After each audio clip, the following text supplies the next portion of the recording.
नमो विष्णुपादाय कृष्णप्रेष्ठाय भूतले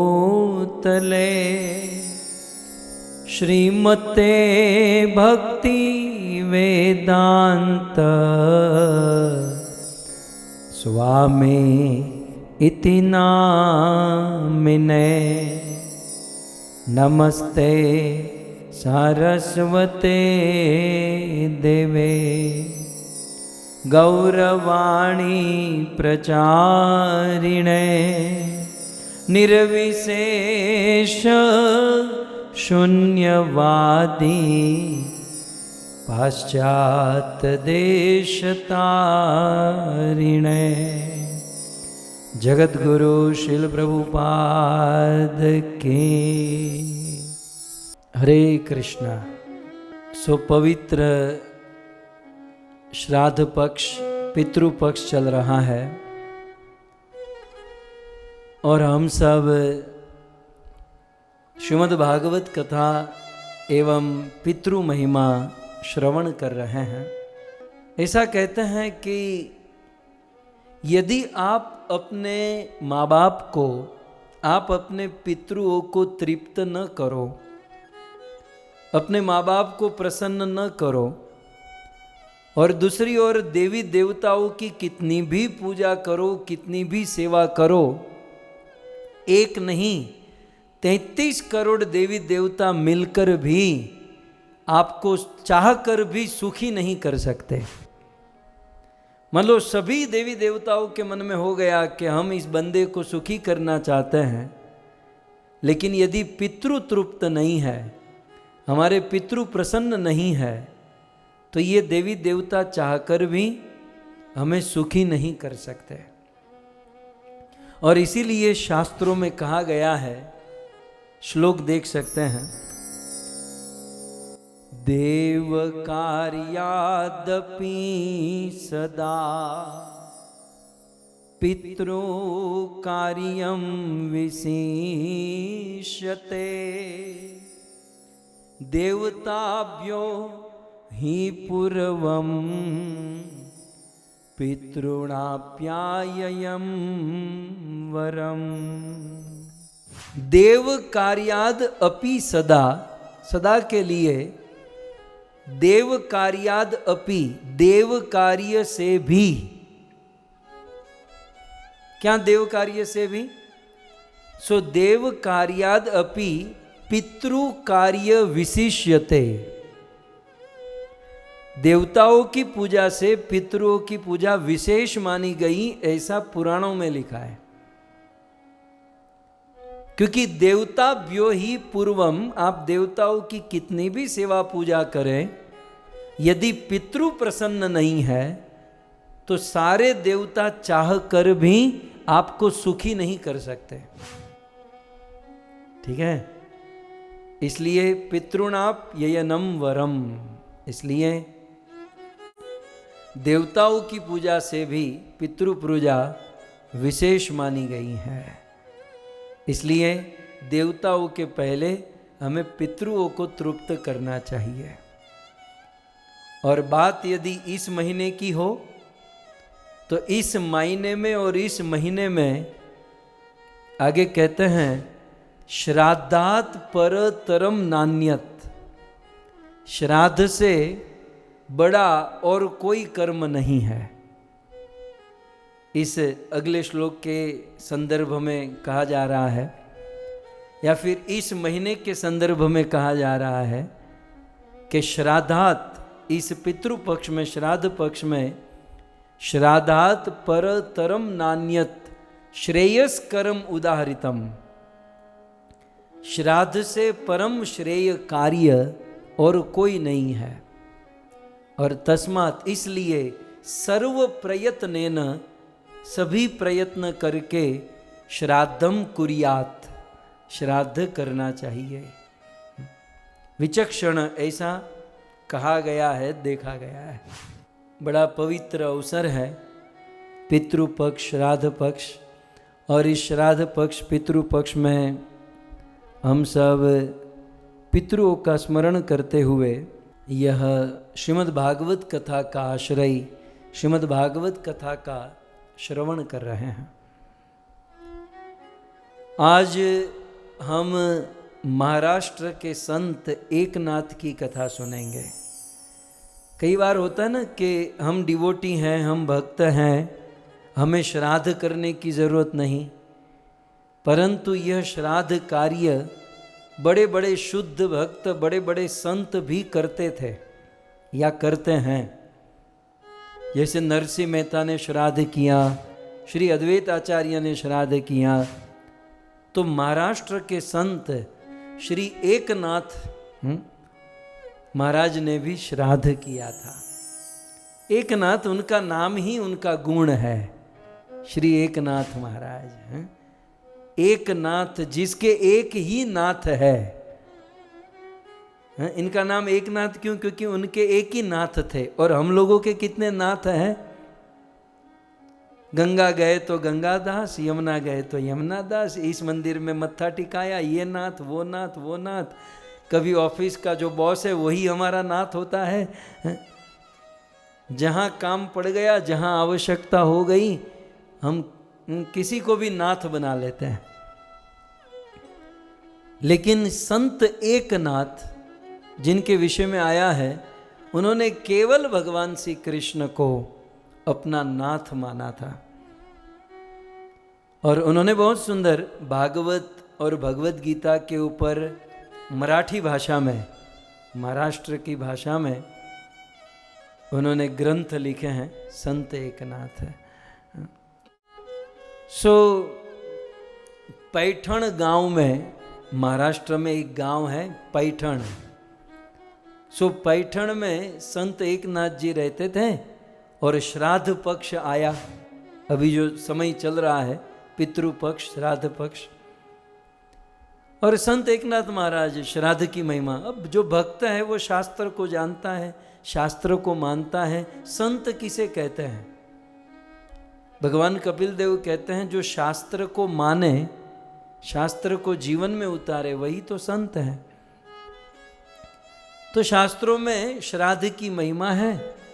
संत एकनाथ जी ने अपनी पत्नी से डिस्कशन किया, बोले कल हमें श्राद्ध करना है, तो पिछले दिन ही बहुत सारी साधन सामग्री सब लेकर आए और ब्राह्मणों के लिए आज श्राद्ध करने हेतु भोजन पकाया।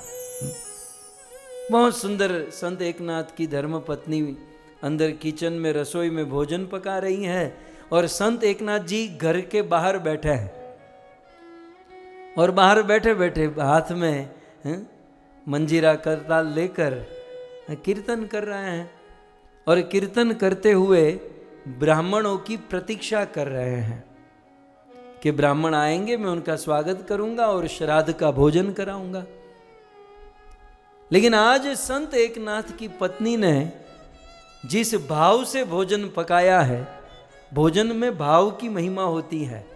मैं अक्सर दृष्टांत देता हूँ, सत्यनारायण की कथा होती है और हम लोग उस कथा सुनने जाते हैं और उस समय जो हलवा देते हैं, जो सीरा देते हैं, और उसमें जो रस, जो आनंद, जो मतलब जो टेस्ट होता है, वो आप अपने घर पर कितना भी घी डालो, ड्राई फ्रूट डालो, वो घर पर नहीं बनता। भाव की बात होती है। स्वभाव महत्वपूर्ण है। संत एकनाथ की पत्नी बहुत सुंदर ब्राह्मणों के लिए श्राद्ध कर्म हेतु भोजन पका रही थी और भोजन की बहुत सुंदर सुगंध आने लगी। सुंदर भोजन का वघार तड़का मारने लगी, सुंदर सुगंध आने लगी। और उसी समय क्या हुआ, संत एकनाथ जी बाहर बैठकर ब्राह्मणों की राह देख रहे थे, कीर्तन कर रहे थे, और वह भोजन की सुगंध बाहर गई तो बाहर से कुछ अंत्यज, कुछ अंतिम जाति के लोग, चतुर्थ वर्ण के लोग, कुछ शूद्र जाति के लोग अपने बच्चों के साथ वहां से जा रहे थे। तब उन बच्चों ने अपनी माँ से कहा कि माँ, बहुत सुंदर भोजन की सुगंध आ रही है, बहुत सुंदर पकवान की सुगंध आ रही है, हमें भी थोड़ा बहुत ऐसा पकवान खिलाओ ना। तब उस चतुर्थ वर्ण की उस शूद्रा माता ने अपने बच्चे को कहा कि भाई बेटा, हमारे नसीब में ऐसी सब चीजें खाने के लिए कहाँ लिखी है? हमारे लिए तो इतनी सुंदर सुगंध गंध भी दुर्लभ है, हमें थोड़ी ना ऐसा सुंदर भोजन आहार मिल सकता है। तो माँ अपने बेटे को समझा बुझा रही थी कि भाई हमारे नसीब में सब नहीं, इस जन्म में तो हमें ऐसा भोजन नहीं मिलेगा। और संत एकनाथ बाहर बैठे बैठे भजन करते हुए माँ और बेटों का ये संवाद सुन लिए, और बच्चों का वह संवाद सुनकर एकनाथ का हृदय द्रवित हो गया। संत एकनाथ जी मन में सोचते हैं कि वैसे तो मैं ब्राह्मणों के आगमन की राह में बैठा हूँ, लेकिन ये चतुर्थ वर्ण के लोग भोजन करना चाहते हैं, बच्चों के मन में इच्छा है। तो वैसे देखा जाए तो आत्म तत्व में कौन नीचा कौन ऊंचा? इस संसार में सभी परमात्मा के अंश हैं। कौन ब्राह्मण, कौन वैश्य, कौन क्षत्रिय, कौन शूद्र, कौन ऊंच नीच? सबके अंदर परमात्मा का जो दर्शन करता है उसके लिए कौन ऊंचा कौन नीचा? और दूसरी बात, इन बच्चों के मन में भोजन करने की इच्छा हुई थी। हमारे शास्त्रों में कहा गया है बच्चे भगवान का स्वरूप होते हैं, जिनमें कोई कपट नहीं होता, कोई दोष नहीं होता। तो इससे बड़ा पात्र क्या मिलेगा? और दूसरा कि इन बच्चों को ये भोजन करने की इच्छा हुई है, और यदि मैं भोजन न कराऊं तो ये मुझसे पाप हो जाएगा। श्री वेदव्यास मुनि ने कितने ग्रंथ लिखे आप बताइए? 4 वेद, 108 उपनिषद, ओके, फिर 18 पुराण, महाभारत, कितने ग्रंथ लिखे। लेकिन इन सारे ग्रंथों को केवल एक श्लोक में कहना हो कि वेदव्यास जी के द्वारा लिखे गए शास्त्रों को यदि एक श्लोक में कहना हो तो 18 पुराणानाम सारम व्यासेन कीर्तितम। वेदव्यास जी के 18 पुराणों का सार केवल इतना है, परोपकारः पुण्याय पापाय परपीडनम।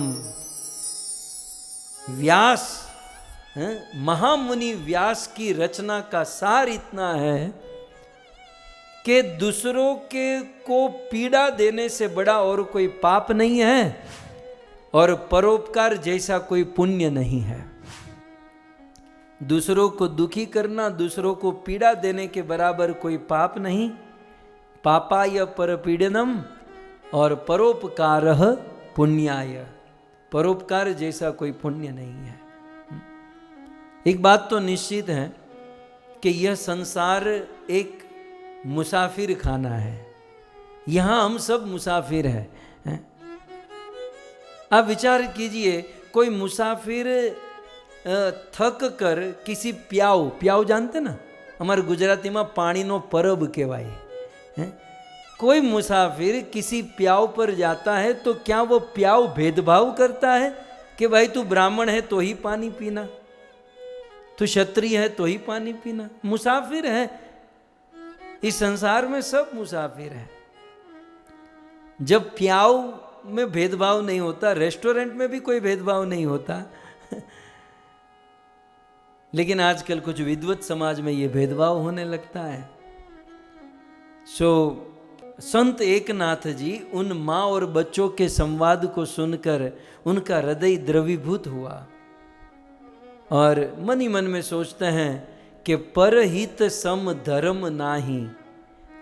दूसरों के ऊपर हित करने के समान कोई धर्म नहीं है, और दूसरों को पीड़ा देने के समान कोई पाप नहीं है। अब इतना सुंदर अंदर भोजन बन रहा है, इसको सुगंध आ रही है, और ये खाना चाहते हैं, और मैं न खिलाऊं तो ये तो मुझसे पाप हो जाएगा। उन्होंने बहुत सुंदर निर्णय लिया कि सबके हृदय में परमात्मा बैठे हैं और भगवान सबको प्रेरणा देते हैं। मैं इन बच्चों को भोजन कराऊंगा। संत एकनाथ जी खड़े हुए, उस माँ के पास गए और कहा कि माँ आप एक काम करो, अपने बच्चे को, अपने पति को और अपने पूरे समाज को लेकर हमारे घर पर आओ, हम आपको भोजन कराएंगे। हो सकता है कि संत एकनाथ अंदर जाते और अपनी पत्नी को कहते और पत्नी डांट लगाती, कलयुग की पत्नी होती तो, अरे इतनी मेहनत करके ब्राह्मणों के लिए भोजन बनाया और तुमने क्या कर दिया, अब मुझे दूसरा भोजन बनाना पड़ेगा, है ना। ऐसा कभी कभी होता है।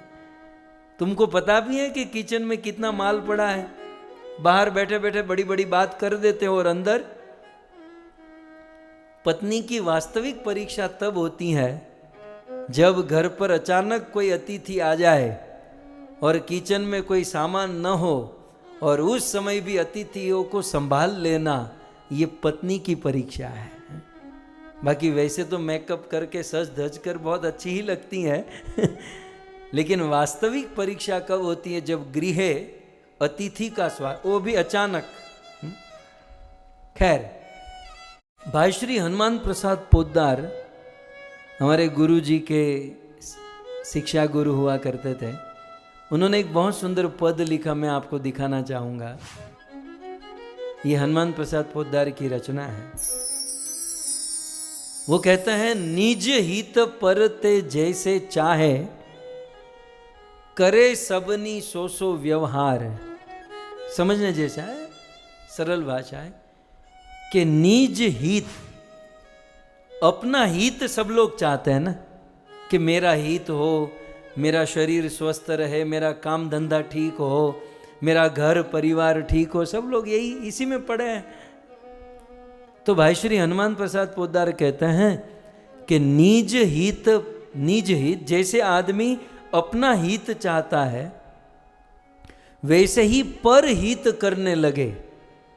निज हित, अपने हित की तरह, पर ते जैसो चाहे, पर हित यदि कोई उसी प्रकार पर हित करे और पर हित करते हुए सबके प्रति ऐसा व्यवहार करने लगे, तो देखे सदा सबनी हरि को, ये संत को धर्माचार।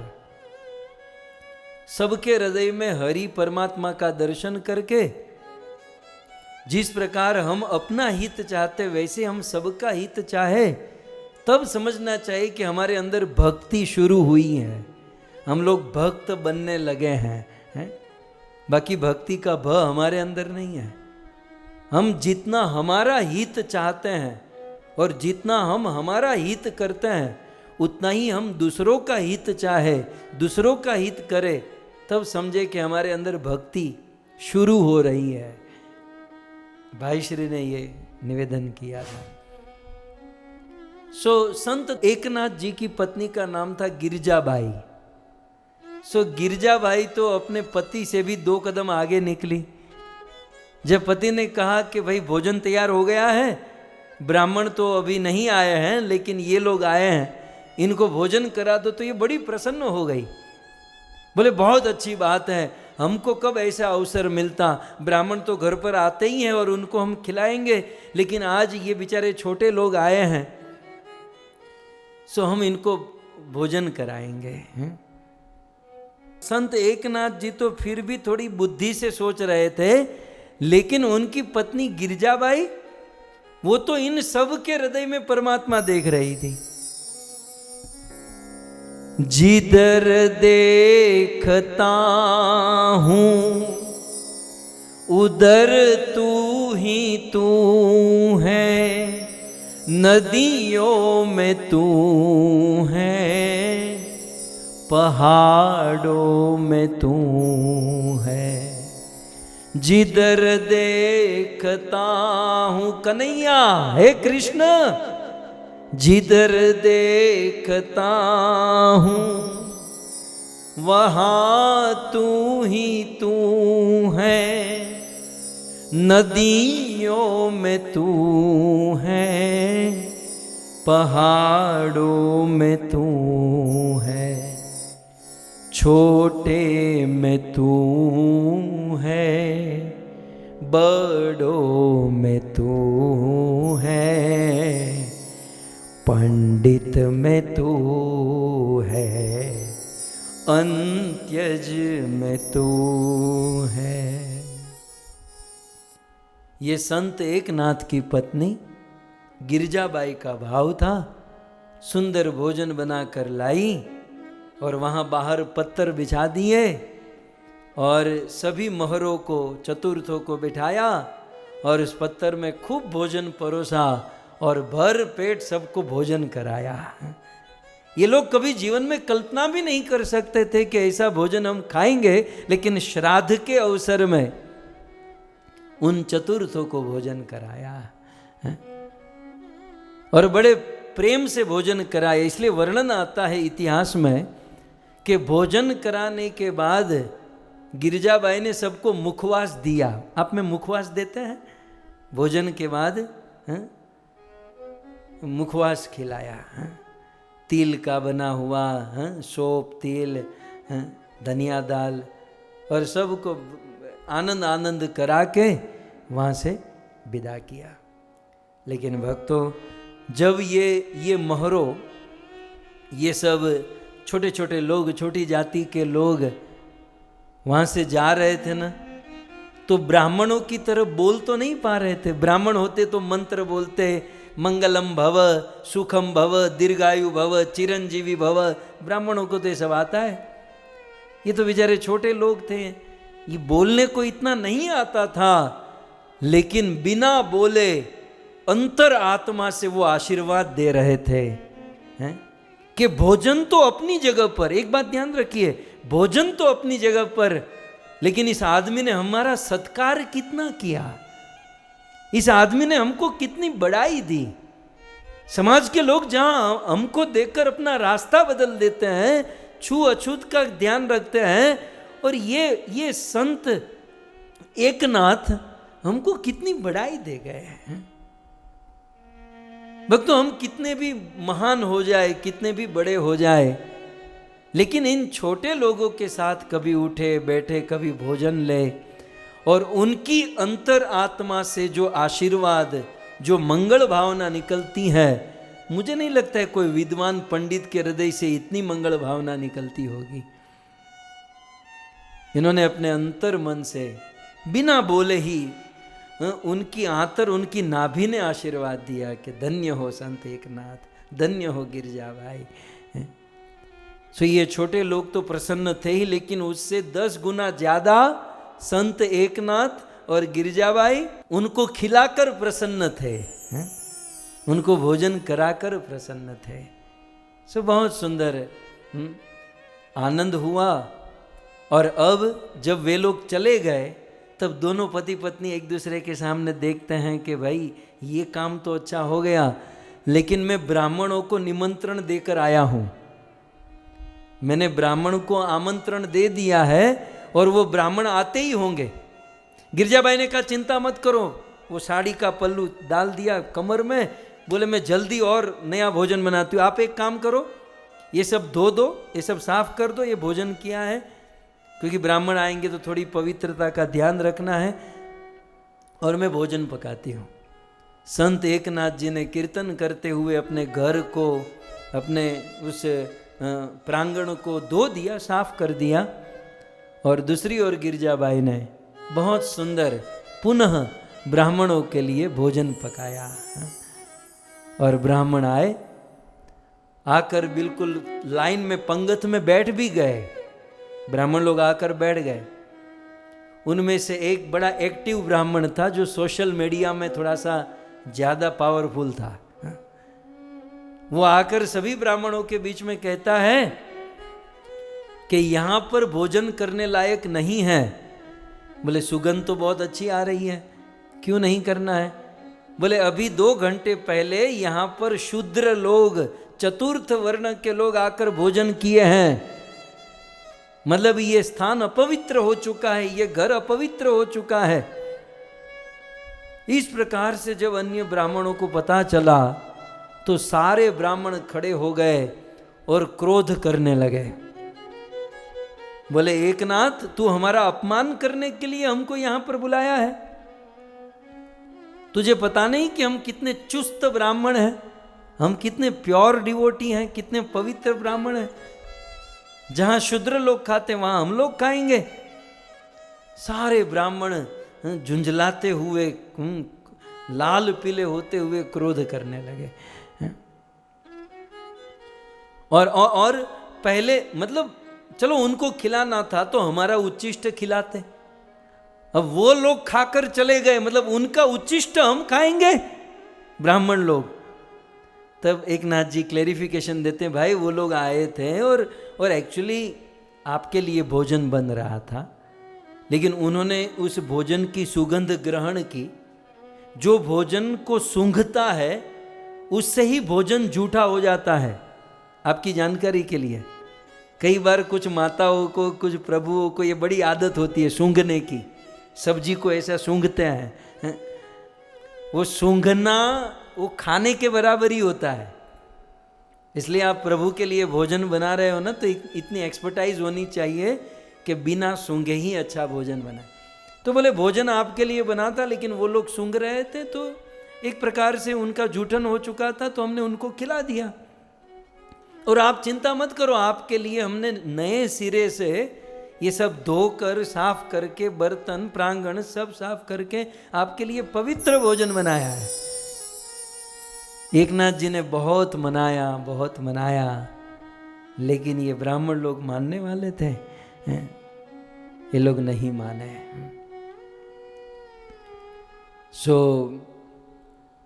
एक और एक नाथ जी मना रहे हैं, ये ब्राह्मण लोग मान नहीं रहे हैं। उस समय क्या हुआ, ध्यान से सुनिएगा। भक्त एक लाचारी कर रहा है, दोनों हाथ जोड़ रहा है कि ब्राह्मणों कर लो, खा लो, इसमें कोई अपवित्रता नहीं है। लेकिन संत एकनाथ के द्वारा की जाने वाली लाचारी भगवान से बर्दाश्त नहीं हुई, भगवान इसे सहन नहीं कर पाए। और उस समय संत एकनाथ के वहां एक सेवक था, जो संत एकनाथ के वहां पानी भरने का काम करता था। हमारे वहां दूध देने को नहीं आता, दूध वाला, सब्जी वाला, वैसे पानी देने के लिए एक सेवक आता था, जाता था। उसका नाम था खड़िया। क्या नाम था? खंडिया। ओके, तो भगवान खंडिया का रूप लेकर संत एकनाथ जी के बाजू में खड़े रह गए, और भगवान से बर्दाश्त नहीं हो रहा था कि मेरा भक्त इतना झुके इन लोगों के सामने। तो खंडिया का रूप धारण किए हुए भगवान ने संत एकनाथ को धीरे से कहा कि नाथ जी, आपने ये रसोई अपने पितरुओं के लिए बनाई है? बोले हाँ, आज पितृ पक्ष है, श्राद्ध का दिन है, पिताजी की तिथि है, तो मैं पिताजी का श्राद्ध कराना चाहता हूँ, इसलिए ब्राह्मणों को बुलाया। तो उस खंडिये के रूप में भगवान ने कहा, तो आपने पितरों के लिए? बोले हाँ। तो बोले ये ब्राह्मण नहीं खा रहे हैं तो चिंता क्यों कर रहे हो, सीधे पितरों को बुलाओ, ये वाया वाया हटा दो, सीधे पितरों को बुलाओ। संत एकनाथ जी ने कहा लेकिन, बोले कोई बात नहीं, करो तो सही। अब ब्राह्मण लोग तो क्रोध कर रहे थे, चिल्ला रहे थे। संत एकनाथ जी ने क्या किया, उस खंडिये की बात को सुनकर पत्थर परोसे, और पत्थर परोस कर दोनों हाथ जोड़कर निवेदन किया कि यदि मैंने सच्ची भक्ति की है, सच्चे मन से मैं ये कार्य कर रहा हूं, तो हे मेरे पितृ, यहाँ पर भोजन के लिए आप आ जाइए। कल का इतिहास, उसी समय जैसे खंडिये ने कहा वैसे एकनाथ जी ने पुकारा कि हे मेरे पितृ आगतम।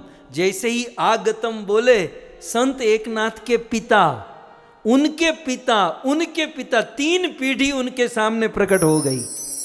आप मेरे पीछे देख सकते हैं, एक्चुअली ये तो अन्य कथा है, लेकिन इसी प्रकार संत एकनाथ की 3 पीढ़ी, उसके पिता, उसके पितामह और उसके प्रपितामह, और अपने पिता, अपने दादा और उसके परदादा को देखकर संत एकनाथ जी नाचने लगे। राम कृष्ण हरि, राम कृष्ण हरि, राम कृष्ण हरि, राम कृष्ण हरि, राम कृष्ण हरि, राम कृष्ण हरि राम कृष्ण हरि राम कृष्ण हरि राम कृष्ण हरि राम कृष्ण हरि राम कृष्ण हरि राम कृष्ण हरि। सो इस प्रकार संत एकनाथ जी नाचने लगे। पिता, फादर, ग्रैंड फादर और ग्रेट ग्रैंड फादर तीनों लाइन में बैठे हैं, सीधा भोजन कर रहे हैं। ब्राह्मणों ने सोचा यार ये तो अपना धंधा बंद हो गया, पार्टी डायरेक्ट हो गई, बीच में से हम लोग को निकाल ही दिया। सो संत एकनाथ जी ने पितरों का पूजन किया, उनको भोजन कराया, उनको आशीर्वाद दिया। उन पितरों ने संत एकनाथ को आशीर्वाद दिया। लेकिन यहां तो ये श्राद्ध का काम हो गया, लेकिन ब्राह्मण तो फिर भी दुखी थे, वो चिड़े हुए थे, क्रोध में थे। बोले एकनाथ तूने अपराध किया है। बोले महाराज मैंने क्या अपराध किया? बोले तूने ब्राह्मणों का अपराध किया है, हमको भोजन के लिए बुलाकर हमको भोजन नहीं कराया, सीधा पितरों को भोजन करा दिया। एकनाथ ने कहा मैं तो कराना ही चाहता था, आप लोग नहीं कर रहे थे। बोले तुझे प्रायश्चित करना पड़ेगा। एकनाथ जी ने कहा कि मेरे माँ बाप कृष्ण है, मैं रात दिन भजन करता हूं, मुझे काहे का प्रायश्चित? नहीं नहीं तुझे प्रायश्चित करना पड़ेगा। ब्राह्मणों की बातों को टाले नहीं। बहुत कहने पर संत एकनाथ जी ने स्वीकार किया। बताओ क्या करना है? बोले शरीर पर भस्म लगाओ, गोमय लगाओ, पंचगव्य का पान करो और हमारे सामने हमारे देखते नदी में स्नान करो। चलो आज तुमने बहुत अपराध कर दिया है। एकनाथ जी तो भक्त जो होता है ना वो ज़्यादा डिबेट नहीं करता है, भक्त स्वीकार कर लेता है। भाई ठीक है चलो आप मानते हो कि भाई हमसे गलती हो गई तो हो गई। एक्चुअली कोई गलती नहीं हुई थी, लेकिन फिर भी स्वीकार कर लिए। और एकनाथ जी अपने शरीर पर भस्म लगाए, गोमय लगाए, पंचगव्य का पान किए और नदी में स्नान करने के लिए नीचे उतरे। नदी में स्नान कर रहे थे और वहां खड़े खड़े ब्राह्मण जोर जोर से मंत्र बोल रहे थे। 1 घंटा 2 घंटा वो पवित्रता की मतलब प्रायश्चित की विधि चल रही थी। अब वहां पर एक घटना घट गई। अब ये ध्यान से सुनिएगा। एक घटना ये घटी कि एक कुष्ठ रोगी मतलब ऐसा रोग जिससे शरीर सड़ जाता है, धीरे धीरे करके शरीर के सारे अंग सड़ जाते, बंदा मर जाता है। ऐसा कुष्ठ रोगी एक ब्राह्मण वहां पर आया और खोजने लगा एकनाथ कहां पर है, एकनाथ कहां पर है। तो ये जो मंत्र पढ़ रहे थे उन ब्राह्मणों ने कहा कि एकनाथ नदी में स्नान कर रहा है, प्रायश्चित कर रहा है, तुमको क्या काम है, तुम्हें उनसे क्या मतलब। तब उस कुष्ठ रोगी ने कहा, उस कुष्ठ रोगी ब्राह्मण ने कहा कि मैं ना त्र्यंबकेश्वर में था, शिव जी का जो ज्योतिर्लिंग है, मैं त्र्यंबकेश्वर में कई वर्षों तक शिव जी की तपस्या किया, कई वर्षों तक मैं कठिन अनुष्ठान किया और इससे भगवान शिव मुझ पर प्रसन्न हो गए और कहा कि तुझे क्या चाहिए। तो मैंने कहा कि मुझे ये जो कुष्ठ रोग हुआ है, इस कुष्ठ रोग से मुक्ति चाहिए। शिव जी ने कहा तथास्तु, ये हो जाएगा, लेकिन एक काम करना होगा। बोले क्या? बोले पैठण में एक बहुत बड़े विष्णु भक्त रहते हैं और उसका नाम है एकनाथ। और उस एकनाथ जी ने अभी अभी श्राद्ध का बहुत बड़ा पुण्य कमाया है। ये कौन बोला था? कुष्ठ रोगी। और वो ब्राह्मणों को बता रहा था। ब्राह्मण मन में सोचते यार हमको तो इसने भोजन कराया नहीं, तो एकनाथ ने ये श्राद्ध का पुण्य कहां से कमा लिया। उन छोटे लोगों को भोजन कराने से पुण्य कमाया। तो अभी अभी एकनाथ जी ने श्राद्ध का बहुत पुण्य कमाया है, उनके पास बहुत सारा पुण्य है, उनमें से थोड़ा पुण्य तुमको वो दे देंगे तो ये तुम्हारा कुष्ठ रोग खत्म हो जाएगा। तो मैं वो संत एकनाथ को खोज रहा हूं, कहां पर है? बोले ये देखो नदी में स्नान कर रहा है। बोले स्नान क्यों? बोले प्रायश्चित कर रहा है। बोले शिव जी ने तो ऐसा कहा कि वो तो बहुत बड़ा पुण्यवान है, आज बहुत बड़ा पुण्य कमाया है। संत एकनाथ जी बाहर आए, सारी बात को समझे और बोले शिव जी ने कहा है, वैसे तो मेरे में कोई लायकात योग्यता नहीं है, लेकिन शिव वचन कभी मिथ्या नहीं हो सकते। तो हाथ में जल लिया और जल लेकर कहा कि मेरे पास जो पुण्य है उनमें से थोड़ा पुण्य मैं तुझे समर्पित करता हूँ। ऐसे करके जल उस आदमी पर डाला। कहते हैं कि जिसका शरीर सड़ रहा था उसकी काया सोने की तरह चमकने लगी, उसके शरीर में उस कुष्ठ का नामो निशान तक नहीं रहा।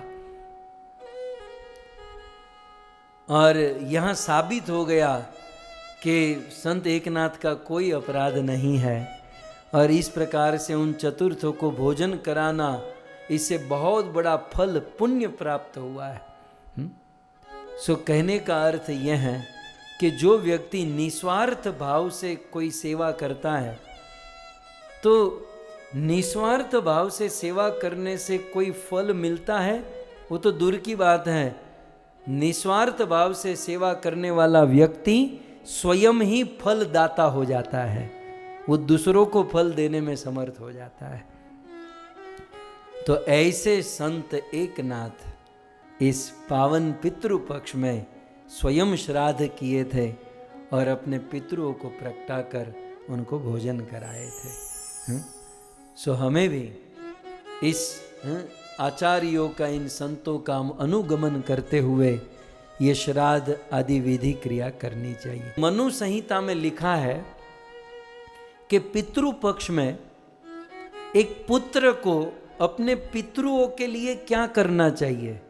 यदि पितृ जीवित हो या जीवित न हो तो उनकी छवि रखकर उनको क्या सुनवाना चाहिए, उनसे क्या क्रिया करानी चाहिए। सो ये मनु संहिता का श्लोक है, बहुत सुंदर। स्वाध्यायम श्रावयेत पित्रे। देखो श्रावयेत शब्द माने सुनाना चाहिए।